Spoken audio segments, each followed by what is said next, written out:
last time you didn't come on phone oka nema mienu baako ye wie show no na obi frame no say asema azuba kan very dangerous 87.9 Kumasi oka say police for no a eba be direct traffic ewo me direct traffic be check license.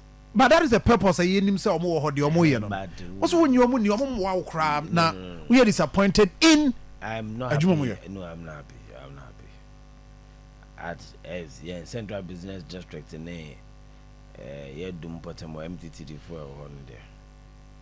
I'm not happy with their work output, and I've not heard it from them. From command no what officially what I've not heard it from them. Akuma FM 87.9 Kumasi. Personally, we share omo. And I watch on Akuma FM 87.9 Kumasi. My kind of original commander name. Where I take good time Mekai. And even when I made that statement, Honorable Muntaka was not happy with them and he called them. So then he said that Bibiania meaning as before I make that statement. Me I mean was I go to buy so and also I've said it before him. And omuntu anamobia. I even want to have MTTD in the central business district during this Christmas, but they are still there. I don't know why.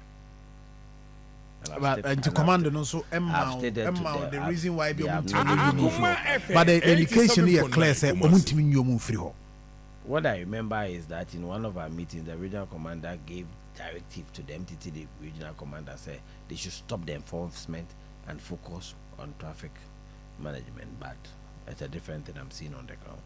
So I'm not seeing traffic management from the MTTD in the central business district.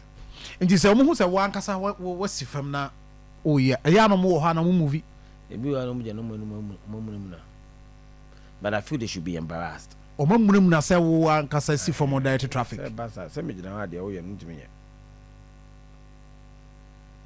Wow. Akuma FM 87.9 Kumasi. Likely.